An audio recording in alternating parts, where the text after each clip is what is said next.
नमस्कार, स्वागत है आपका। आप देख रहे हैं आज की बात। मैं हूं आपके साथ गुंजन दीक्षित। इस बुलेटिन में आपको दिखाएंगे यूपी की सियासत का क्या है आज मिजाज, कौन सी सियासी बड़ी खबरें आज रहने वाली है। साथ ही आपको कोरोना का अपडेट भी देंगे, लेकिन उससे पहले 3 तस्वीरों से बुलेटिन की शुरुआत करते हैं। आज की 3 बड़ी खबरें आपके सामने हैं, वो खबरें जिन पर दिन भर आज हमारी नजर रहेगी। पहली बड़ी खबर भाजपा की परशुराम पॉलिटिक्स की है। आज परशुराम की प्रतिमा का अनावरण है। इस खबर के बारे में आपको सब कुछ बताएंगे। साथ ही आज सीएम योगी भी 2 जिलों का दौरा करने वाले हैं, यहां वो सौगातें देंगे। इसके अलावा आज अखिलेश यादव गोंडा जाने वाले हैं। तो 3 अलग अलग तस्वीरें उत्तर प्रदेश के चुनाव से जुड़ी हुई, जहां भाजपा का मिशन 2022 लगातार जारी है। दूसरी तस्वीर आप देखेंगे, आज एक्शन में योगी आदित्यनाथ नजर आ रहे हैं। और तीसरी तस्वीर, पंडित सिंह की मूर्ति का आज अनावरण होना है।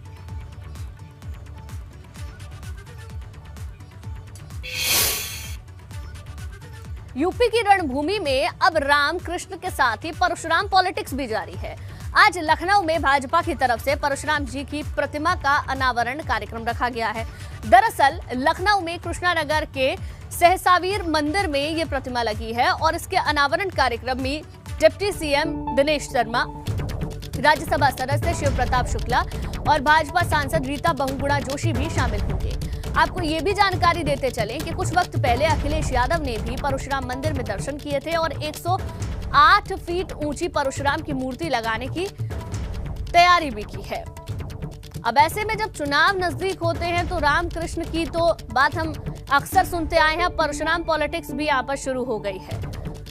एक बात सभी राजनीतिक पार्टियां बहुत अच्छे से समझती है कि धर्म को साथ लेकर चलने की जरूरत है, क्योंकि उत्तर प्रदेश का तो पूरा चुनाव ही जातिगत समीकरणों पर आधारित है।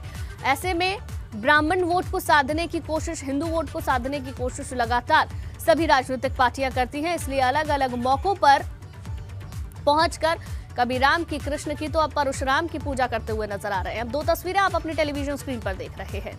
बीजेपी आज मूर्ति लगाएगी।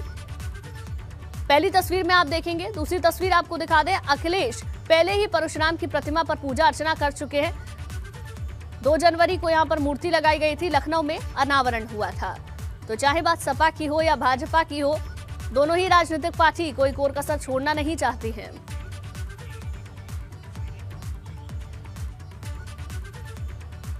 अब राम राज्य का परशुराम मंत्र क्या है, ये भी जरा ग्राफिक्स के जरिए समझिए। लखनऊ में भगवान परशुराम की प्रतिमा का अनावरण हुआ। कृष्णानगर के सहसावीर मंदिर में ये प्रतिमा को लगाया गया है। भाजपा के दिग्गज ब्राह्मण नेता इस दौरान मौजूद रहने वाले हैं। डिप्टी सीएम दिनेश शर्मा अनावरण करेंगे। सांसद शिव प्रताप शुक्ला भी यहां पर मौजूद रहने वाले हैं। इसके अलावा सांसद रीता बहुगुणा जोशी भी मौजूद रहने वाली है। राम राज्य का परशुराम मंत्र इसलिए भी क्योंकि अब परशुराम जी की पूजा अर्चना करते हुए भाजपा के तमाम नेता भी नजर आएंगे। उससे पहले हमने अखिलेश यादव की भी कुछ इसी तरीके की तस्वीरें देखी थी। ब्राह्मण वोट बैंक की दरअसल ये पूरी राजनीति है, इसको भी ग्राफिक्स के जरिए समझिए। यूपी में करीब 10% ब्राह्मण वोटर है। सभी पार्टियों की ब्राह्मण वोट बैंक पर नजर है। भाजपा ने ब्राह्मणों को साधने के लिए कमेटी भी तैयार की है। इसके साथ ही सांसद शिव प्रताप शुक्ला कमेटी के अध्यक्ष है। ब्राह्मण वोट बैंक पर अखिलेश यादव की भी नजर है। बेशक कई पार्टियों के साथ गठबंधन है, लेकिन ब्राह्मण वोट बैंक की संख्या अच्छी खासी 10% ब्राह्मण वोट बैंक है पूरे उत्तर प्रदेश में। वहीं भगवान परशुराम को लेकर सपा का जोर भी लगातार जारी है, क्योंकि हमने अखिलेश यादव को भी पिछले दिनों देखा। अखिलेश ने लखनऊ में प्रतिमा का जब अनावरण किया था, 108 फीट ऊंची प्रतिमा यहां पर लगाने की बात कही गई थी। बसपा की तरफ से सतीश चंद्र मिश्रा बड़े नेता है। बसपा ने अयोध्या से प्रबुद्ध सम्मेलन शुरू किया था। मंगल पांडे की धरती बलिया से सपा का प्रबुद्ध सम्मेलन शुरू करने की बात कही गई थी। इसके साथ कांग्रेस पार्टी की भी बात कर लेते हैं। कांग्रेस पुराने वोट बैंक को वापस लाने की कोशिश में लगातार लगी हुई है। कुल मिलाकर जो ब्राह्मण वोट बैंक है उसे साधने की कोशिश सभी राजनीतिक पार्टियां करती हुई नजर आ रही हैं। ज्यादा जानकारी के साथ हमारे संवाददाता अनुभव शुक्ला लखनऊ से हमारे साथ लाइव जुड़ गए हैं। अनुभव, अगर देखें तो चुनाव की तारीख जैसे जैसे नजदीक आती जा रही है, जातिगत समीकरणों को साधने की जो कोशिश है वो भी तेज हो रही है। ब्राह्मण वोट बैंक कितना मायने रखता है और आज जो प्रतिमा का अनावरण हो रहा है, इसके मायने क्या है? देखिए, जब चुनाव करीब हो तो हर वोट बैंक मायने रखता है और उत्तर प्रदेश में अगर जाति धर्म के नाम पर ही तो चुनाव लड़ा जाता है। इसीलिए आप देखिए, अब परशुराम के नाम पर भी पॉलिटिक्स शुरू हो गई है। पहले अखिलेश यादव कहाँ पहुँचते हैं? गोसाईगंज, जहाँ पर उन्हीं की पार्टी के पूर्व विधायक संतोष पांडे ने एक प्रतिमा प्राण प्रतिष्ठा कराई थी, वहाँ दर्शन पूजन करते हैं। और आज खुद उत्तर प्रदेश के उप मुख्यमंत्री डॉक्टर दिनेश शर्मा वो जा रहे हैं, सहसावीर मंदिर है कृष्णानगर में, वहीं पर प्राण प्रतिष्ठा कराई गई परशुराम जी की मूर्ति है और वहाँ पर वो जाएंगे, अनावरण करेंगे और आशीर्वाद भी लेंगे। केवल अकेले वो नहीं जाएंगे, शिव प्रताप शुक्ला जो राज्यसभा सदस्य हैं, जो ब्राह्मण समिति आपने बताया उसके जो अध्यक्ष बनाए गए हैं, इसके अलावा प्रयागराज की जो सांसद है रीता बहुगुणा जोशी वो भी जाएंगी, ब्रजेश पाठक भी जाएंगे, कई सारे पार्टी के जो ब्राह्मण चेहरे वो वहाँ पर जाएंगे। तो सियासत में ये काफ़ी देखने को मिलता है। और अगर उत्तर प्रदेश की बात करें तो यहाँ तो हमेशा से ये देखने को मिलता है, यहाँ पार्टियों की कोशिश यही रहती है कैसे हम जाति के नाम पर, धर्म के नाम पर वोट ले लें, सत्ता में आ जाएं। और इस कोशिश में ऐसा नहीं कि केवल एक पार्टी है, सारी पार्टियों की कोशिश यही रहती है। अब आप देखिए, बसपा ने जब अपने चुनावी अभियान की शुरुआत की तो कहाँ से की? अयोध्या से की। इसके अलावा तमाम जो दूसरे दल हैं, बीजेपी तो अयोध्या की बात करती थी लेकिन बसपा ने की। अब AIM चीफ ओवैसी को भी जब जनसभा की शुरुआत करनी थी तो वो कहाँ गए? अयोध्या जिले में आने वाले रुदौली चले गए। तो हर एक पार्टी की नज़र रहती है कि कैसे हम ज़्यादा से ज़्यादा वोट हासिल करें। और इसीलिए आज का ये जो कार्यक्रम रखा गया, हालांकि ये पुराना मंदिर है, यहाँ पर एक प्रतिमा प्राण प्रतिष्ठा उसकी की गई है परशुराम जी की। पर हाँ, आप समाजवादी पार्टी भी ये कह रही है कि देखिए, हमने पहले परशुराम जी की जो मूर्ति थी उससे लगाया और अब बीजेपी भी हमारे पीछे पीछे चल रही है। तो कहीं ना कहीं जो बीजेपी जिसके हमेशा सत्ता के केंद्र में अयोध्या रहा है, अब वो अयोध्या की बात कर रही है। काशी की बात होती है तो मथुरा की भी बात होने लगी है, मथुरा को छोड़िए अब आप परशुराम की भी बात कर रहे हैं। यानी किस तरीके से जो आपने कहा 10% जो ब्राह्मण वोट बैंक है उसको सहेजा जाए, उसको साधा जाए, उसको अपने साथ लाया जाए। क्यों? क्योंकि बीजेपी को भी पता है कि भाई 5 साल वो सत्ता में है, कहीं ना कहीं नाराजगी तो है ब्राह्मणों में, और अगर नाराजगी ना होती तो क्यों ये कमेटी बनाने की जरूरत पड़ती? अगर ब्राह्मण नाराज ना होते, पार्टी के साथ जितना पिछली बार थे इस तरीके से इस बार भी लगे होते तो कोई कमेटी नहीं बनती। पर पार्टी को ये फीडबैक है, जो शीर्ष नेतृत्व में लोग हैं उनको ये फीडबैक है। बिल्कुल अनुभव, कहीं ना कहीं ब्राह्मण वोट बैंक बहुत ज्यादा अहम हो जाता है और इसीलिए सभी पार्टियां साधने की कोशिश में भी लगातार जुट चुकी हैं। बहुत बहुत शुक्रिया आपका हमारे साथ जुड़ने के लिए और तमाम जानकारी के लिए। वहीं मुख्यमंत्री योगी आदित्यनाथ आज गोरखपुर और अयोध्या के दौरे पर हैं, जहां वो दोनों जगह सौगात देने वाले हैं। अभी सीएम योगी गोरखपुर में ही मौजूद हैं, जहां वो अब से कुछ देर बाद जनता दरबार में नजर आएंगे।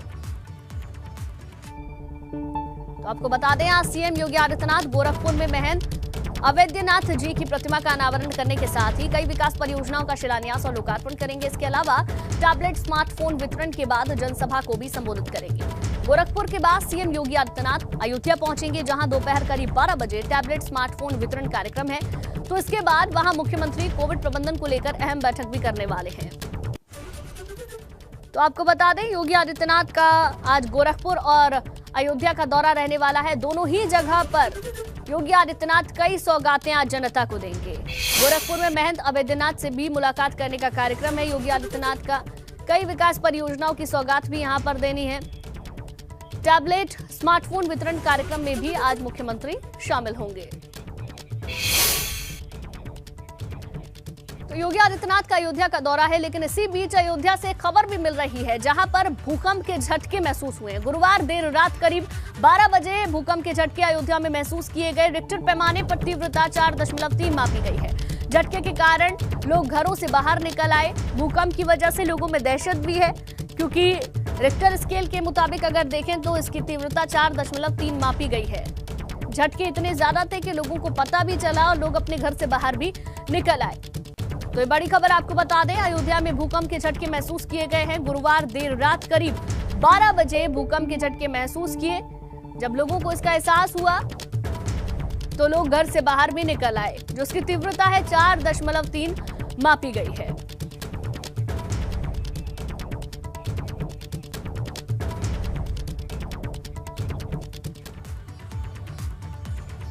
और चलिए अब बात करेंगे गोंडा में अखिलेश गर्जना की।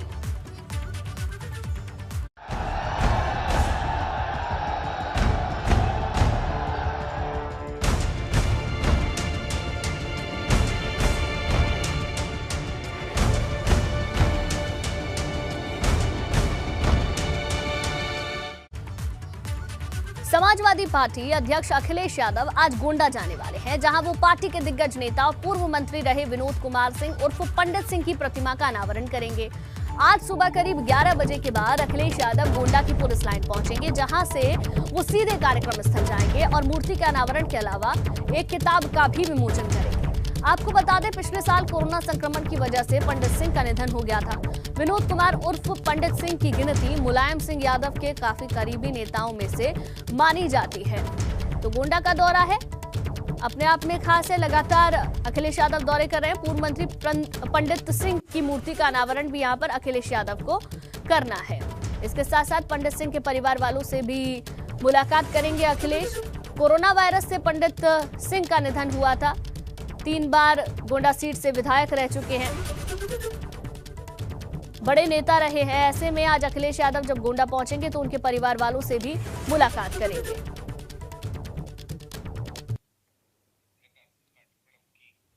तो अवध में भी अपने आप को साधने की कोशिश लगातार जारी है। अवध में युद्ध कोष किस तरीके से किया जा रहा है, इसे भी समझिए।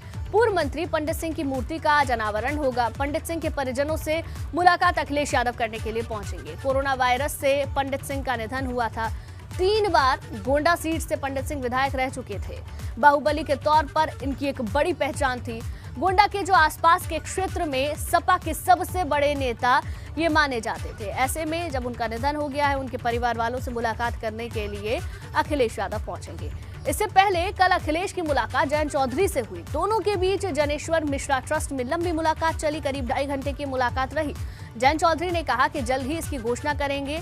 आपको बता दें कि अखिलेश यादव और जयंत चौधरी पहले ही गठबंधन का औपचारिक ऐलान तो कर चुके हैं, लेकिन सीटों के बंटवारे को लेकर पेच फंसा हुआ नजर आ रहा है। जिसके बाद सपा और राष्ट्रीय लोकदल की 2 बड़ी रैलियां भी आयोजित हुई हैं, लेकिन सीट बंटवारे का ऐलान अभी तक नहीं हो पाया है। कल भी 2.5 घंटे की बातचीत हुई, लेकिन अभी तक साफ नहीं हो पाया है कि कितनी सीटें समाजवादी पार्टी आरएलडी को देने जा रही है। लेकिन सूत्रों के हिसाब से जो जानकारी है, अभी तक 33 सीटों पर कुछ बात बनती हुई सी नजर आ रही है। समाजवादी पार्टी ने 33 सीटों का प्रस्ताव दिया है। अब देखने वाली बात ये होगी जयंत चौधरी की तरफ से क्या उससे ज्यादा की मांग की जाती है या इतने पे बात बन जाएगी। समाजवादी पार्टी और आरएलडी के बीच सीटों को लेकर जो पेच फंसा था, आखिरकार कहीं न कहीं वो सारी चीजें ठीक होती नजर आई जब जयंत चौधरी दिल्ली से आए अखिलेश यादव से मिलने के लिए। अखिलेश यादव ने गाड़ी भेजी थी और वही गाड़ी एयरपोर्ट से जयंत चौधरी को लेकर जनेश्वर मिश्र ट्रस्ट पहुंची। 3:30 बजे के आसपास जयंत चौधरी जनेश्वर ट्रस्ट पहुंच गए थे। अखिलेश यादव 4:30 बजे आए। 1 घंटे तक उन्होंने इंतजार किया और फिर बातचीत शुरू हुई। जयंत चौधरी के साथ पूर्व केंद्रीय कृषि मंत्री सोमपाल शास्त्री भी थे और 2.5 घंटे तक ये बातचीत चली है। बातचीत के बाद अखिलेश यादव ने भी ट्वीट किया है, जयंत चौधरी ने भी ट्वीट किया है और उसके बाद जयंत चौधरी सीधे एयरपोर्ट चले गए। जब जयंत चौधरी जनेश्वर ट्रस्ट से निकले, उसके बाद भी अखिलेश यादव 1 घंटे तक जनेश्वर ट्रस्ट पर ही मौजूद रहे और जब तकरीबन 8:15 बजे अखिलेश यादव निकले तो हमने यही उनसे बात करने की कोशिश की। उन्होंने मुस्कुराते हुए कहा कि सारी चीज़ों पर अब बात आगे होगी। सूत्रों की माने तो 33 सीटें समाजवादी पार्टी आरएलडी को देने के लिए कह रही है और इसमें भी एक चीज़ ये है कि 12 के आसपास सीटों पर या तो सपा का कैंडिडेट आरएलडी के चुनाव चिन्ह पर चुनाव लड़ेगा या फिर आरएलडी का कैंडिडेट सपा के चुनाव चिन्ह पर चुनाव लड़ेगा। ये भी एक बात है और इन्हीं सारी चीज़ों को लेकर ये बातचीत हुई है। अब जयंत चौधरी ने जो संदेश अपने कार्यकर्ताओं को भेजा उसमें उन्होंने साफ तौर पर कहा है बातचीत बहुत अच्छी रही है। कुछ मुद्दों पर जो चीज़ें थी वो दोनों पार्टियों में आगे बढ़ी है। क्या कुछ बातचीत हुई है इसकी घोषणा जल्द की जाएगी और माना जा रहा है कि हो सकता है जल्द इस बात की घोषणा की जाए कि इस गठबंधन में आरएलडी कितनी सीटों पर चुनाव लड़ रही है। कैमरा जीतन के साथ अनुभव शुक्ला, एपी गंगा, लखनऊ। और अब बात बड़ी खबर की करेंगे। आगरा में चौथे दिन भी इनकम टैक्स रेड जारी है। मनु अलग को इनकम टैक्स की टीम कल रात दिल्ली से आगरा लेकर पहुंची थी। 4 गाड़ियों में इनकम टैक्स के अधिकारी मनु अलग के साथ पहुंचे थे। मनु अलग से 18 से ज्यादा अधिकारियों ने पूरी रात पूछताछ की है। आयकर के अधिकारियों को जांच में काफी बेनामी संपत्ति मिली है, उसको लेकर पूछताछ भी की गई है। वित्तीय लेन देन से जुड़े तमाम कागजातों पर संतोषजनक जवाब नहीं देने की खबर है। छापे के वक्त आगरा स्थित आवास पर मनु अलग नहीं था। तो ये बड़ी खबर आपको बता दें, लगातार चौथे दिन भी इनकम टैक्स की जो छापेमारी है वो लगातार जारी है। कल पूरी रात पूछताछ भी हुई है। नितिन उपाध्याय हमारे संवाददाता ज्यादा जानकारी के साथ फोन लाइन पे जुड़ गए हैं। नितिन, कल पूरी रात पूछताछ हुई, पूछताछ में क्या सामने आया, कोई अपडेट इसको लेकर? देखिए, जो जानकारी आई है करीब रात के 9 बजे के करीब मन्नू अलग, उनका जो दिल्ली में भी आवास है, नोएडा में भी आवास है, फैक्ट्रियां हैं, तो 4 तारीख से जो रेड चल रही थी उसमें अनुमान लगाया जा रहा था कि जब रेड पड़ी है तो आगरा स्थित जो लाजपत के आवास में मन्नू अलग है, लेकिन मन्नू अलग के दिल्ली स्थित आवास पर उसके यहाँ पैरेलल रेड पड़ी थी। जब 4 तारीख की शुरुआत हुई थी तो नोएडा, दिल्ली और आगरा में भी एक साथ रेड पड़ी थी। ऐसे में जब वहाँ जो पूरी कहा जाए पूछताछ है वो कंप्लीट हो गई है तो उनके इस आवास पर उनको लाया गया है और कई सारे कहा जाए कागजात ऐसे हाथ लगे हैं इनकम टैक्स के अधिकारियों को, जहाँ बेनामी संपत्ति होने का पता चला है। अभी आगरा दिल्ली स्थित हाईवे पर भी मन्नू अलग और उनके कई साथियों ने कहा जाए साझेदारी में उन्होंने एक बड़ी प्रॉपर्टी खरीदी है जो मार्केट कीमत से कम में जो दिखाई गई है। इसके साथ ही कई सारे ऐसे जो कहा जाए कागजात हैं, प्रॉपर्टी के डॉक्यूमेंट्स हैं, जिससे कहीं ना कहीं मन्नू अलग अब जांच में फंसते हुए नजर आ रहे हैं। इसके साथ ही तो कुल मिला के रात में टीम पहुंची है, करीब 1.5 दर्जन से ज्यादा अधिकारियों ने रात भर मन्नू अलग से पूछताछ की है। कई सारी चीजों का मन्नू अलग जवाब नहीं दे पा रहे हैं और अखिलेश यादव के करीबी मन्नू अलग अब कहीं ना कहीं इनकम टैक्स की जो जांच है उसमें उनका शिकंजा कस रहा है। काफी पुराने और बड़े कारोबारी है और ऐसे में अब तो इनकम टैक्स लगातार 4थे दिन में उनकी पूछताछ चल रही है। तो अब देखना ये है कि और आगे क्या क्या खुलासे होते हैं। कुल मिला के ये जानकारी भी आई है कि कैश ज्यादा मन्नू अलग के पास ऐसा नहीं मिला है जिस पर मन्नू अलग तो कहीं ना कहीं सवाल खड़े होते हैं, लेकिन जो प्रॉपर्टी लेन देन और वित्तीय लेकिन अभी थोड़ा सा इंतजार अभी हमें और करना होगा क्योंकि पूछताछ भी लगातार चल रही है और रेड अभी भी लगातार जारी है। शुक्रिया आपका हमारे साथ जुड़ने के लिए, तमाम जानकारी के लिए। एक तरफ जहां चुनाव होने हैं वहीं यूपी समेत देश भर में कोरोना तेजी से फैल रहा है। इस बार संक्रमण की रफ्तार दूसरी लहर के मुकाबले काफी तेज बताई जा रही है। यूपी में ही एक दिन में 3000 से ज्यादा नए मरीज मिले हैं। प्रदेश में 3121 कोविड केस मिले हैं। पिछले 10 दिन में 392 से रोजाना मरीजों की संख्या 3121 तक पहुंच चुकी है। सबसे ज्यादा कहर नोएडा, लखनऊ, गाजियाबाद और मेरठ में देखा जा रहा है। अब देखिए, यूपी में 10 दिनों में कोरोना मरीजों की संख्या किस तरीके से बढ़ी है आप इस ग्राफ के जरिए समझ पाएंगे। 28 दिसंबर को जो आंकड़ा था वो 392 का था, 29 को 473 हुआ, 30 दिसंबर को 645 और उसके बाद 31 दिसंबर को 862 हो गया। धीरे धीरे आप देखेंगे आंकड़ा इसी तरीके से आगे बढ़ता जा रहा है। 1 तारीख को जहां आंकड़ा 1211 था वो अब 6 जनवरी को बढ़कर और भी ज्यादा हो गया है। 2 जनवरी को 1725, 3 जनवरी को 2261 और 6 जनवरी को 8224 मरीजों की संख्या हो गई थी। अब अंदाजा लगाइए 10 दिन के अंदर जहां आंकड़ा सैकड़े में था वो अब हजारों में पहुंच चुका है। 6 दिन का ये आंकड़ा अब 1 जनवरी से लेकर 6 जनवरी तक का समझेंगे। 118 से 603 मामले 6 जनवरी तक सामने आए हैं। उत्तराखंड में कोरोना केस की जो बढ़ती रफ्तार है इस ग्राफ के जरिए आप समझ पाएंगे। तो लगातार मरीजों की संख्या बढ़ती जा रही है। ऐसे में लापरवाही बिल्कुल भी ना बरते। सरकार की ओर से भी तमाम कदम उठाए जा रहे हैं। प्रशासन भी सख्ती कर रहा है। नई गाइडलाइन भी जारी की गई है। नाइट कर्फ्यू लगा दिए गए हैं। उन सबका पालन करना बहुत ज्यादा जरूरी है। अमरोहा में कोरोना ने कहर बरपाना शुरू कर दिया है और लगातार यहां कोरोना के नए केस सामने आ रहे हैं। इसी के तहत अब पुलिस भी अलर्ट मोड में है और नाइट कर्फ्यू के दौरान पुलिस नियमों का पालन कराने की कोशिश कर रही है। बढ़ते कोरोना संक्रमण और ओमिक्रॉन वेरिएंट को लेकर प्रदेश सरकार ने रात्रि 10 बजे से लेकर सुबह 6 बजे तक नाइट कर्फ्यू का आह्वान किया है और मैं इस वक्त अमरोहा के कोर्ट चौराहा पर हूँ। यह अमरोहा का मुख्य चौराहा है। आप तस्वीरों में देख सकते हैं कि नाइट कर्फ्यू का यहाँ पर जो लोग हैं वो पालन करते हुए दिखाई दे रहे हैं, यानी जो सड़क पर है वो इक्का दुक्का लोग ही आते हुए दिखाई दे रहे हैं और वो लोग हैं जो किसी ज़रूरी काम से यहाँ निकले हैं। आप इस तरफ देखेंगे तो यहाँ जो अमरोहा की पुलिस अधीक्षक पूनम ने साफ साफ निर्देश दिए हैं कि जो रात्रि 10 बजे के बाद सड़कों पर बेवजह घूमता हुआ पाया गया उसके खिलाफ कठिन कार्रवाई होगी। हवालात की में भी उसको रखा जाएगा।